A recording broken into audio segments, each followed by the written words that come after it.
So we're good. We're rolling. Right. Oh. Welcome to Kings of Things. Welcome bitches. to another exciting edition. No, this isn't an exciting edition. This is a wrestling version. We're doing a wrestling version because we wanted to supplement content. Just talk about what it is. Yeah. We wanted to supplement content. We wanted to give you interesting things that you might be into to listen to. So, wrestling, good as anything. We both like wrestling. We both talk about wrestling all the time. You're laughing at something. What are you laughing at? First of all, we do not talk about wrestling all the time. We both know about wrestling. I've been a wrestling fan, I don't know, since the Jumping Bomb Angels, and I'm sure you've been one since 1997. Whatever weird British guy came out with Catch Can. No, I didn't know anything about British wrestling until about 3 years ago. Don't play like we sit there and we chop it up every day. Hey, do you know what Kenny will make? No, but we know enough.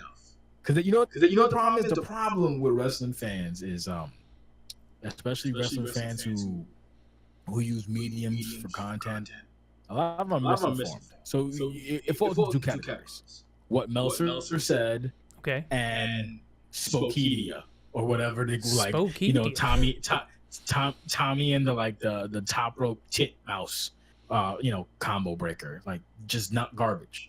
And then actually, I said two, maybe third, and then third you have the likable Mark, which is the one guy who's actually not in the business, but knows enough about the business and actually has credible information and contacts to corroborate his information about said business. And everything in between that is usually that whole that horrible wrestling, like we say now fake news all the time. Everything is fraud. That's fake news. Oh, that's fake news. Oh, that's fake. Oh, it's whatever. Wrestling news, 95% of it is fake. It's put out there by WWE, No, when it's put out by WWE, sure. No, but I mean, so the rumor's been for a long time that when WWE want you to know something, they will want you to know something as almost a swerve a lot of the time. They will leak it out into the media because people will eat it up on Twitter and stuff. So they'll throw it out there and be like, yo, Triple H is going to fight Batista. This is one that I've seen today, actually. Triple H is going to fight Batista at WrestleMania 35. That was doing the rounds. So now people are going to be like, well, telling their friends Triple H and Batista are going to fight at WrestleMania 35, which is a swerve because it'll be like something else. It'll be Triple H against somebody else. But they want to generate hype by saying Batista's coming back. Makes sense. Like, he's a good egg. It's just that wrestling in general has always been a touchy subject because even the most popular personalities that do it online, a lot of it is just watching Monday Night Raw, being angry and yelling on whatever. One of your big gimmicks. I can't believe that Roman Reigns is once again overcoming the odds for the 17th time again. When is Vince gonna and then you call him like you know him. Like, hey, what's up, Vince? How's it going? You don't know who the fuck you are. You call him sir. When is Vince gonna get his hand out of his ass and do the right thing and push fucking random indie guy who he loves so much? When is he gonna push him down? I hate that. I don't know. Maybe people don't. I don't know. Maybe it's just me like giving opinions. Some people just give an opinion as fact. I would rather people give an opinion as an opinion. And if it's echoed, great. If not, it is what it is. It's hard to tell with opinions sometimes. It's a pain in the neck. What isn't a pain in the neck, and that's a wonderful segue, is did you happen to see the Golden Elite versus New Day for Street Fighter V? If you haven't, I've heard about it. I've not seen it yet. Yeah, if you haven't, I would recommend checking out the comments. It was hilarious and amazing, and the jazz back and forth. And the funny thing about this is Xavier Woods. Was it on Up, Up, Down, Down? Creed, yeah, Austin Creed, yeah. Yeah, that gentleman doing this thing, and he kind of facilitated that, and then WWE immediately jumped on the wagon, and they started with the hidden gem stuff that you see on the WWE.com page. Actually, I shouldn't even say WWE. I should say WWE.com. If you check out WWE.com, that web team is its own entity. Yeah. They know what the fan wants, and they try to sneak it in on the low. Well, you don't think Vince McMahon is legitimately sat there on his laptop looking at WWE.com? I don't see him sitting on the laptop. I see him like, okay, whatever. I don't care on the internet. What is it? I don't know. Maybe not. Maybe he's like, God damn it, who is this Kenneth? Kenneth Jonathan Omega. I don't know that. I don't know. But because Jericho always so says they did a little part.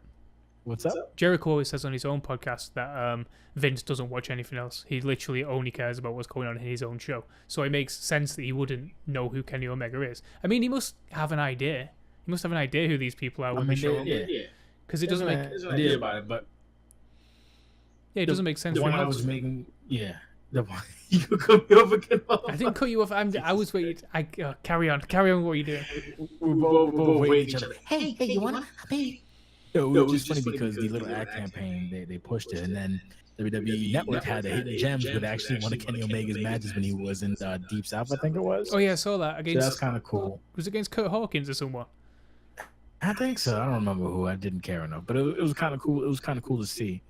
And then there's rumor, and who knows if it's substantial or not, that they're trying to low key court Kenny Omega and the Bucks, who by themselves are making bread on the scene with merchandise and dates and everything, which is nice to see. Well, at some point they're gonna all in. Yeah, at some point they're gonna scoop Cody back up. They're gonna scoop the Bucks up, and they're gonna scoop Kenny up. I don't think Kota Ibushi will go back there just because he went there already and he seemed to not really gel with it for whatever reason. I don't know if it's a style or something, but because you've seen what's happened to Shinsuke Nakamura, where his style has completely changed from what he was in New Japan to what he is in WWE. And what he is in WWE is, it's not as intense, but it makes sense why he does it, because now he has to wrestle 300 times a year instead of 30 times a year. So it makes sense that he's doing it like that. But it takes some of the edge away from it, because the thing that you love about Shinsuke is that he would kicking the shit out of people, kneeing people. It looks so cool. And that's sort of all that Kenny Omega's got in terms of what separates him from other indie people. Is that, he can tell a story, but his shit looks like it hurts. It looks like he's kicking, it looks like he's kneeing people into oblivion. It's just, what he does is different because of the scale, not because of the environment that he's in at the moment. Because Jericho's work is exactly the same at the moment. I love Jericho. He is completely different to how he is in WWE because he's allowed to be in New Japan. And I feel like if Kenny goes to WWE, he's going to be sold as a huge star. He's going to be sold as being amazing. But is he going to be allowed to be amazing, or is he going to be sort of? He's like with Finn Balor. Yeah, exactly. So that's the question. Basically, the same thing. I mean, I don't see the Bucks going, and I don't see Kenny Omega going, just for the simple fact that you don't really need to. I think they're rich now. Own hours. You do your own hours. You make your own. They sold out their own event. And as much as WWE fanboys want to downplay that, that's still out a 10K arena. That's not bad, man. Nope. For some independent joint, that's really good. And I'm sure between that, and the funny thing about that is, they'll do the meet and greets, they'll do the autograph signs, they'll do whatever after the fact, and that's additional money. Yeah, that's you don't get that shit with WWE. You just don't get that. Yeah, no, you do it, but you do. But you know what happens? It goes right to their pocket, which is weird. It's funny because WWE is now going to be making, what was it, $1 billion, $2 billion, something, $5 billion deal, whatever number it is with Fox. They're going to make that amount supposedly with the Fox deal, and they're still in wrestler union. But they can never be a wrestler union because firstly they're independent contractors, which doesn't make any sense. They're treated as independent contractors, but then there's certain things they don't get paid for as independent contractors should be paid for, which is weird to me. It is strange. And it's just the prestige of being in the WWE, cool, but you gotta break bread, man. People gotta eat. And when they had like a breakdown of all the amount of money that superstars were making, whoever knows if it's accurate or not, but some of them were like, wow, that's basically a high-paid paralegal, Jesus Christ, and then to travel all that traveling and stuff. If you want to do it, great. Not knocking your what you want to do for a living. It's entertainment, it's stardom. It can lead to other things. Cool, knock yourself out, but it's just weird to me. They're gonna be making so much extra money. I want to see, competitors, athletes, superstars, whatever you want to call them, sports entertainers, compensated to reflect that, their compensation to reflect that extra money. Because if you got that much money when it comes to stage designs and whatnot, they're kind of cutting. They've been cutting for a long time. They've gradually cut, other than WrestleMania, the customization, if you want to call it, about the arenas, and that was a cost cutting measure because hey, you just got the big monitor and couple There's no pyro anymore for that reason as well. I mean, there's pyro, but they cut out a bunch of extra whatever you want to call it. Gadgets, widgets. I can't think of it. Props exactly. So they're making bread, and then this new deal, they're making more money. I want to see those people get that, trickle down economic, baby. Pass it down. Give them some bread. The strange thing is, though, with people that have got a working relationship with WWE, Progress Wrestling, ICW over here, I don't know how many do in that, how many do in America. I would guess quite a few. They're spending money to make their set design a lot better than it was. So Progress has like a cool little set now. Same with ICW. They've spent maybe WWE. I don't know if they've actually spent WWE money, but it feels like since they've had that, since they've had the interaction with WWE, they've become a bigger entity, which is great. So that is trickle down economics, but the actual wrestlers in WWE seem to get skipped out just so that corporations can, not corporations, but so that the corporate entity of WWE can be seen to be excelling.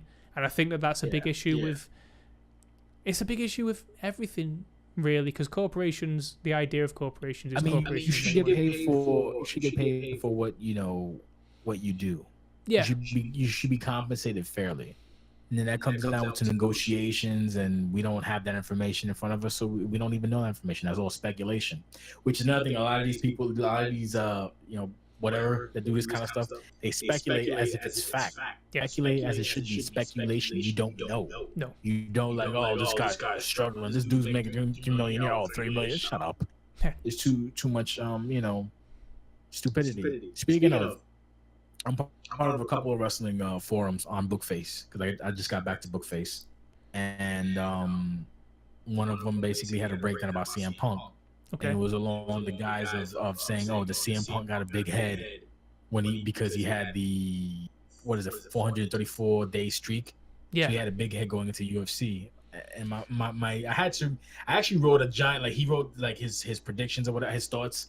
And I wanted to have write a counter thing. I spent maybe 15 minutes writing this whole big counter argument, because the way it was so matter of fact, like, oh, he thinks, like, how do you know what this dude thinks? And like, how do you say it just seems a real blanket statement. He got a big head going into UFC. You don't know that. Well, with CM Punk got his ass whooped in UFC twice. So first thing, the CM Punk thing is that the one consistent thing that everyone's been saying about CM Punk is how nice a guy he is. So how humble he is, how willing to work hard he is, which is consistent with what people who know CM Punk say about him. Obviously, the WWE stuff is a side to it all, but obviously he's not a UFC fighter. He's not. He's not an athlete, and he said that himself. Have you ever seen the CM Punk documentary that was on the WWE network back in the olden days? No. What he hit me with an athlete, because the big argument was the announcing at UFC. Joe Rogan buried him. Yeah, it was 225, I think it was. Joe Rogan. Well, he didn't bury him. It was. He basically said, bury him per se, but this ain't Rocky, bro. And then on the podcast, he went on to say that he's not an athlete, and some people are like, "Oh, how can you say that?" Like, dude, you got washed by a guy who wasn't even looking at you. He wasn't. He's not. He's a boxer, but he's not an MMA. He's a journalist before. Yeah, he's. And the funny thing about it is that dude Mike Jackson wound up fucking up his UFC chance. That's for the simple fact that Dana White was not pleased with what he said. Dana White called him a fucking idiot. Yeah, called him an idiot. Joe Schilling, the kickboxer and the Bellator fighter, was on the Joe Rogan podcast when he was saying that he wasn't athletic enough. And Joe Schilling's point was, if you know that you've got a chance in the UFC, why wouldn't you just knock the guy out in the first round? And he should have done that to Punk. He should have just knocked him out. He shouldn't have even given him the opportunity, because Punk won the first round, which was a shock. Because Punk did good in the first round, and then it showed the inevitable happened because he was gassed. Yeah, he was fucked. But it's a funny thing, the whole like conspiracy theory thing with Punk. Like this is all he's all working his way back into WWE. That's what people. Which sounds so stupid. It doesn't make any sense why you would go through 3 years of court cases. Is it 3 years? When did he leave? 2011? 14. Yeah. So you'd go through 4 years of just chaos, just WWE hunting you down, you having to pay through the nose for court cases and all that shit, to come back again. You win your court case. Yeah. To come back, not just to come back again, but to come back to sit underneath, because Roman Reigns is in the spot that CM Punk left. That's it. There's not a spot for Punk at the top anymore. Maybe there would be if he didn't burn his bridges, but his bridges are burnt, so there is no spot for him to sit in at the top. So there's nothing for him. The only way that I see him coming back into wrestling is going back to. I mean, he's going to show up at All In. However, it does it is in Chicago. He's already spoken about it on Twitter and stuff. It's just like a t-shirt thing. Yeah. He's going to show up there, but there's going to be, at the very most, probably a GTS to somebody. I don't think there'll be a lot. I honestly don't even think that. There's rumors that he's going to fundamentally clear that he's done with wrestling. At least for now, wrestling's behind him. Yeah, but when you look at it, he's nearly 40. 40. Yeah. So wrestling is behind him. The only reason that people stay in wrestling after 40 is because they love wrestling, and Punk doesn't love wrestling. And you know who does love it? Chris Jericho. Chris Jericho is. You know why I love Jericho? Jericho has built enough equity, reputation, whatever you want to call it, to do whatever the fuck he wants to do, and I love that. He's got fuck you money. And now, in a time when like everyone was like, walk on eggshells with the WWE. So see, my problem with WWE is I don't like the scripted promos. I know some Stone Cold says shit like that too. Like you can see the scripted promos, and I don't like it. It's trash to me. My thing is, if I was in those shoes, I'd be like, I give everyone the attempt to do. All right, just hit A, B, and C points. Hit these points, yeah. Cool. If they can't do that, all right, we will write for you. But if you can, you go nuts. The fact is basically just the New Day for the most part, and Enzo more or less before his shit. Yeah. It's weird to me. Like some people really don't have that leeway. I don't know who specifically doesn't have that leeway. Again, speculation. But as a viewer of the product, when I do view it, because mostly pay-per-views, bro, I'm not sitting through the Raw. If I am, it's gonna be in the background. Keep it 100. It just feels like there's because it's supposed to be a variety show. I get it. That's why NXT is so good, and people love NXT. Because it's a wrestling show. At some point, SmackDown is actually a wrestling show.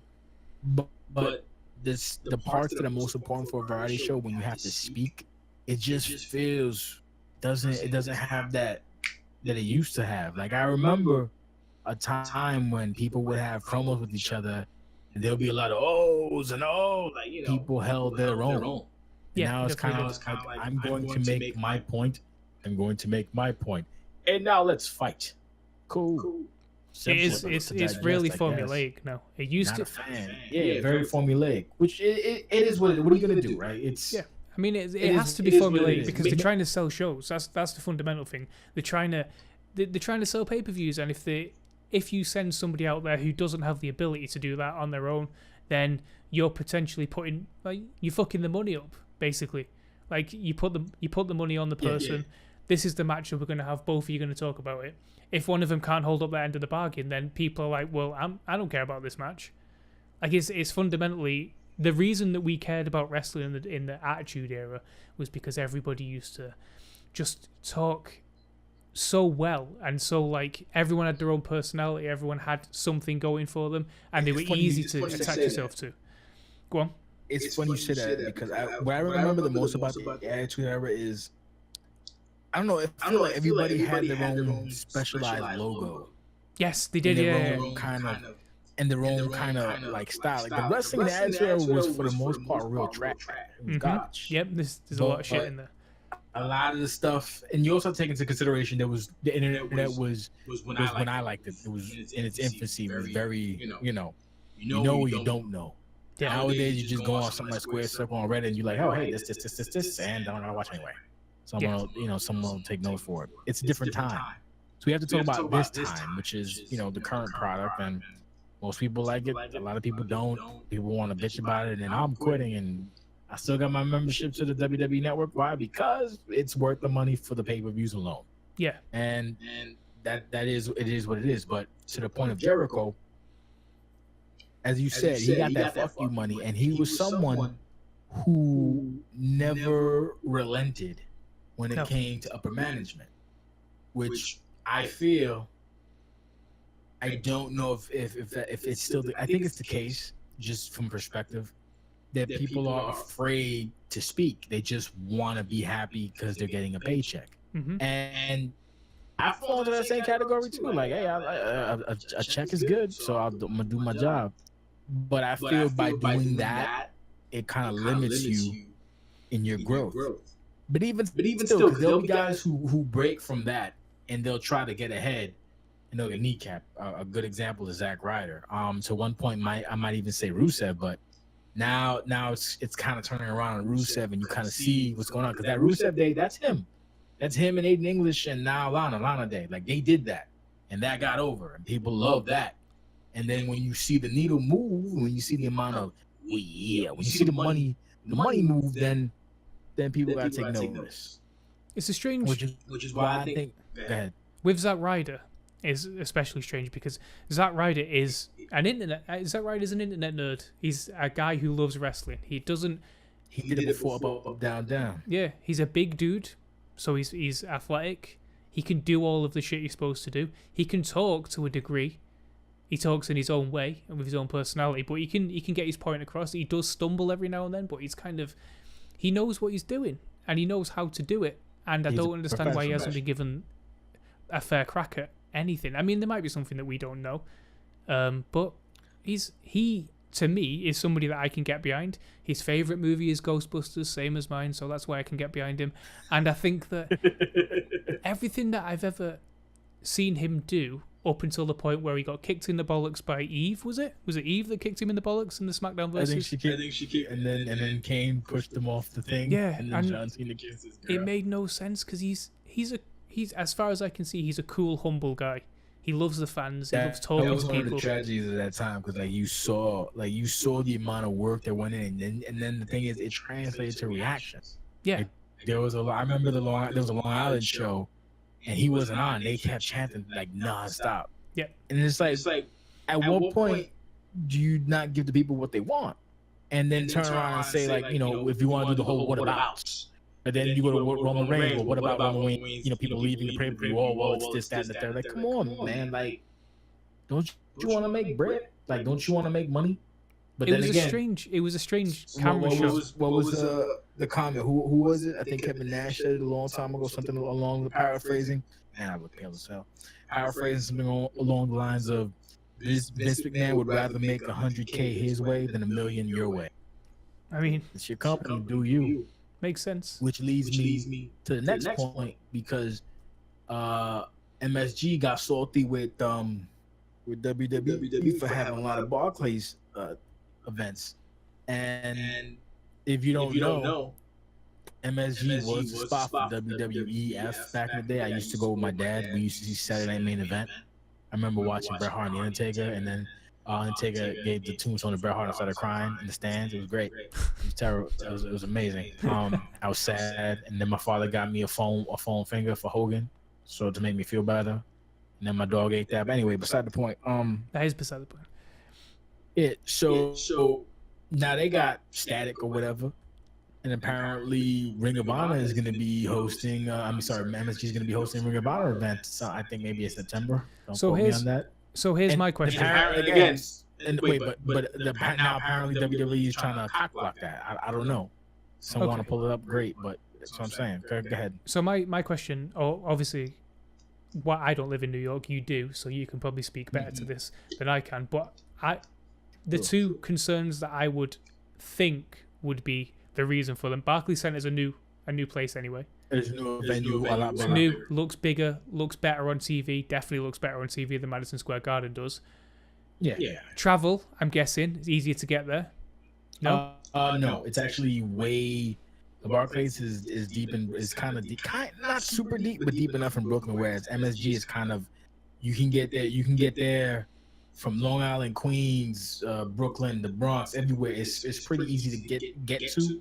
From all the boroughs, except Staten Island, but Staten Island's in the middle of nowhere, so no one cares about Staten Island, except Carmelo. Okay, so you think it's just purely based on... I would say Barclays is a little bit harder to get to. Okay. It might be aesthetics. I've been to Barclays once. It was pretty impressive. It was a pretty big area. I mean, I didn't like the seating, honestly. No. I wouldn't be shocked if, because it has the big screen outside it at the Barclays Center, I wouldn't be shocked if WWE just go there because of that, because they can have a cool logo on the outside to advertise it. Yeah, they can just have this cool shit that's there the whole time. So the thing is, if you want to use Barclays, why you gonna try to impinge upon Ring of Honor? Because Madison Square Garden is the home of WWE. It's the world's most famous arena. That's WWE doesn't want to use it once, twice a year. You can't have your, that's what I'm saying. Like come on, man, stop it. I mean, you can. That's the petty shit. That's like you know what that's like when you were a kid, you got your favorite toy, right? And then you got a new toy, you love it, and your favorite toy is like you haven't touched it in a mad long, like a month, 2 months, 3 months, a year. Dude, little kid, like, hey, I wanna. It's mine, bitch. Like, what? It's my toy. Like, no, it makes sense. Mine. You gotta have it. It's mine. Because I kill you. The reasoning will be because Bruno Sammartino is kind of considered to be the guy who built Madison Square Garden. That's what people say as far as wrestling goes. So he's WWE until he passed, obviously. Yeah. So he.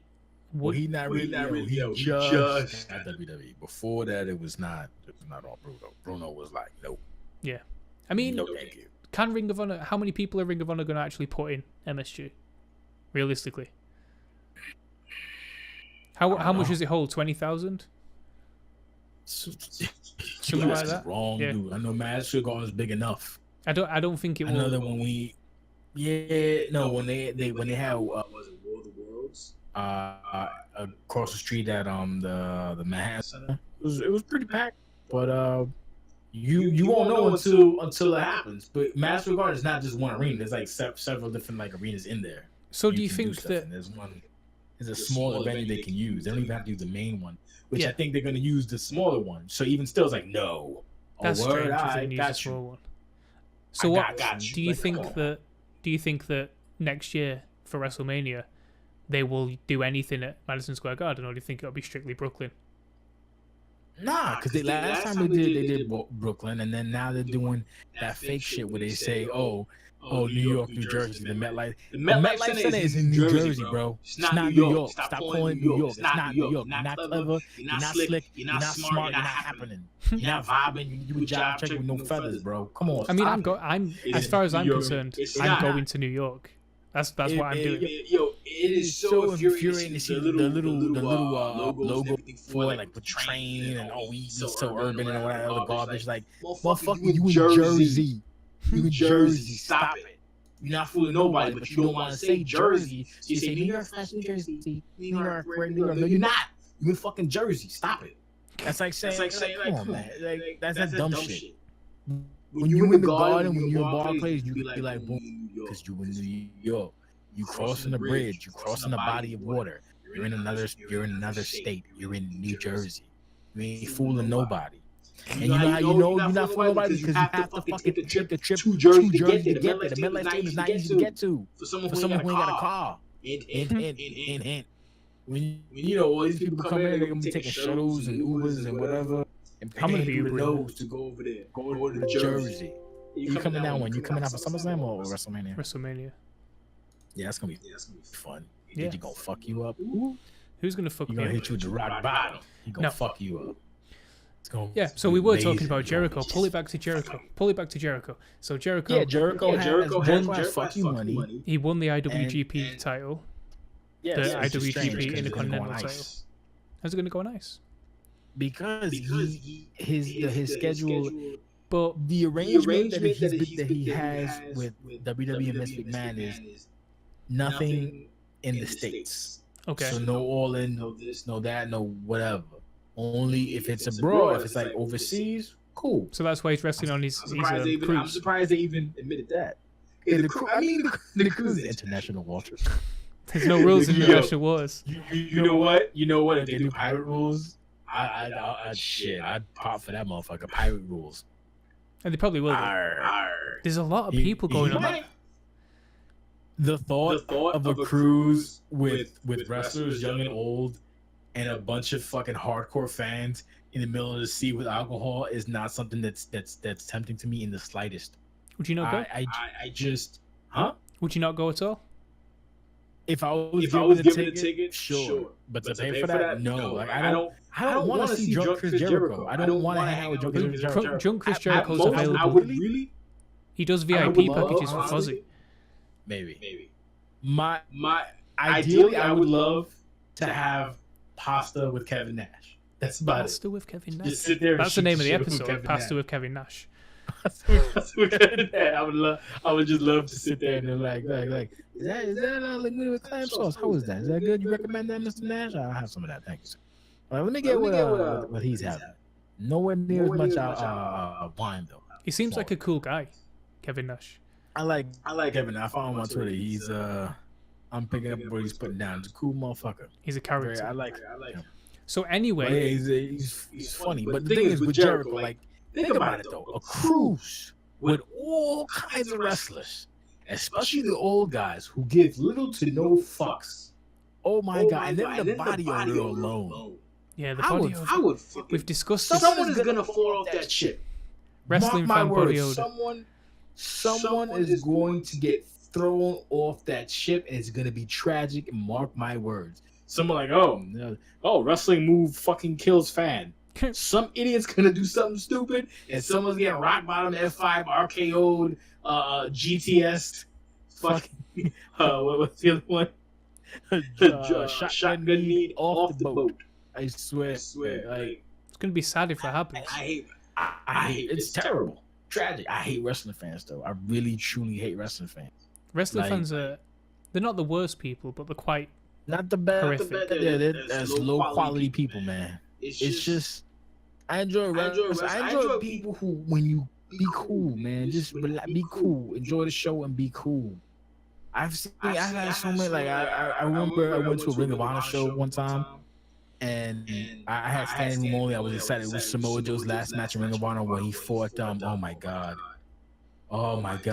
Kenta Kobashi. Is it Kenta Kobashi? Yeah, Kenta Kobashi. Yeah. So it was a big deal, and I was standing room only and whatever.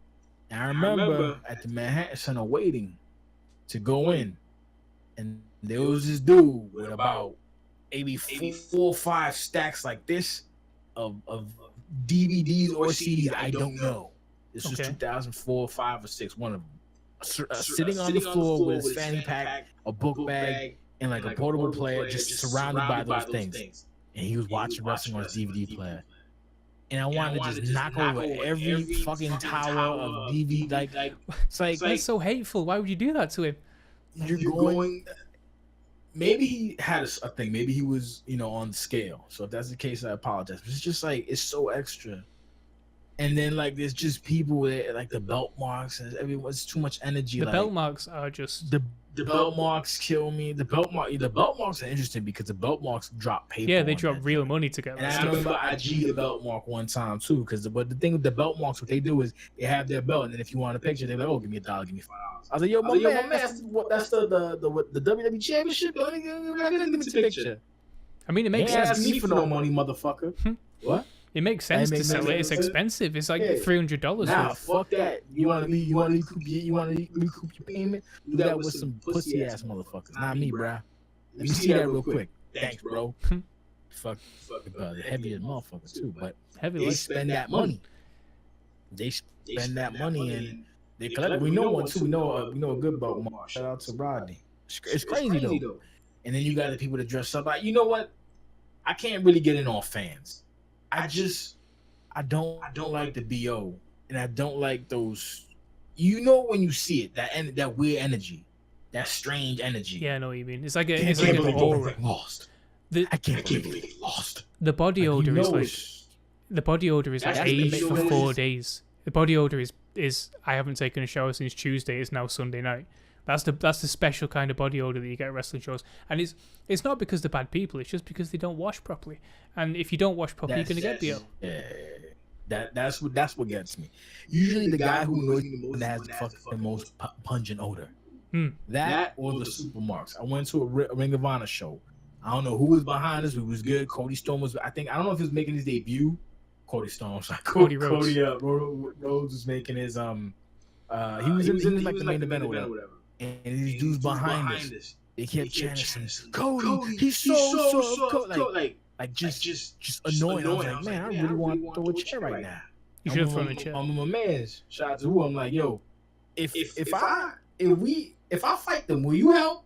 She's like, I'll fuck it, okay. So it's like that's the sort of experience that I'm looking for when I go to Ring of Honor show in New York City with you people. I don't want to fight nobody. I'm not a tough guy at all. Yeah, but you get a couple of hennies in your belly.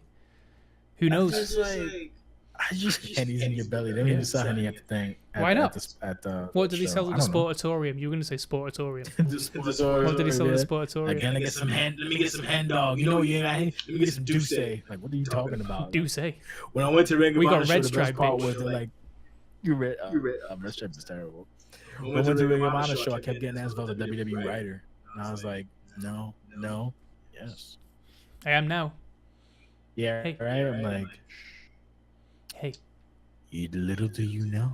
Mm-hmm. Yeah. Look, don't say anything. I'm just, you'll see it next week. Hey, let's wrap it up because let's wrap it up because Money in the Bank tomorrow. Pretzel, so we good. It is tomorrow, and I will be watching it. I didn't do the picks though. We have our picks on our Discord. I didn't do any picks. I don't need picks. All I want to know is, does Ronda Rousey beat Nia Jax? Yep. How? I'm gonna say right now, guys. Ronda Rousey's gonna overcome the odds, and yeah, of course. Yeah, but because Ronda Rousey's only there for a year, so what happens if she doesn't win? If she doesn't win, she'll lose to fuckery. Like, makes sense. Maybe she'll like pull Nia Jax's. Isn't it too? Nia Jax supposed to be like, oh, body positive, whatever. Now she's like, I'll kill you. Like, I'll kill you, white lady. Like, little white lady. She's basically Samoan big girl, big show. I change on the drop. Today I'm a face. Today I'm a heel. But so another thing might happen is maybe she'll do the armbar. The ref will stop it because she'll fucking break Nia's leg arm or whatever. That or fuckery. I don't see Nia winning. Stephanie McMahon fuckery.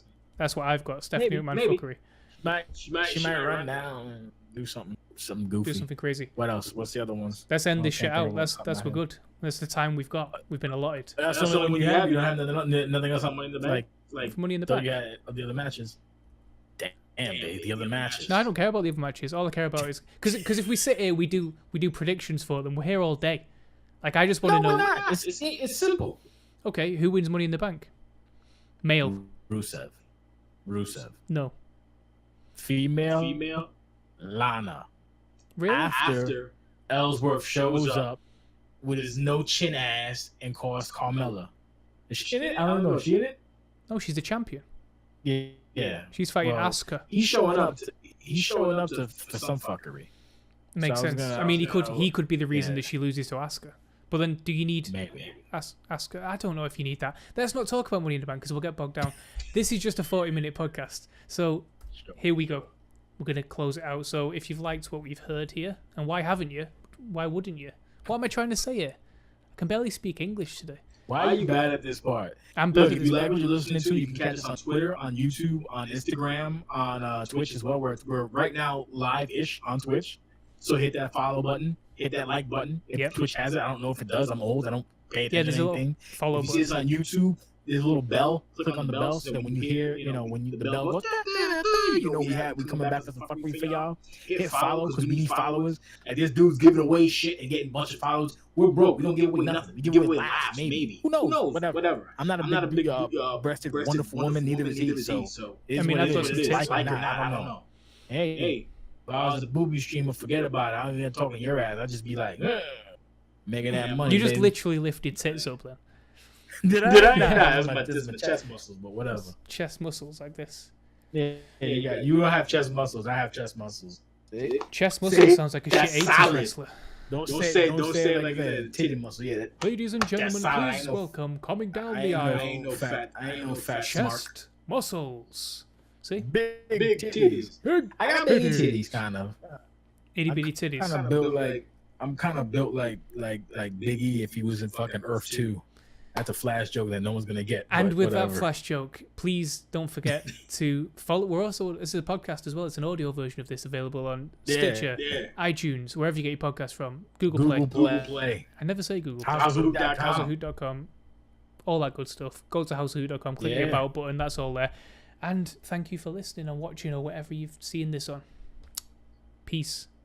Yeah? SMD. FTB. We need to get a t-shirt. There you go.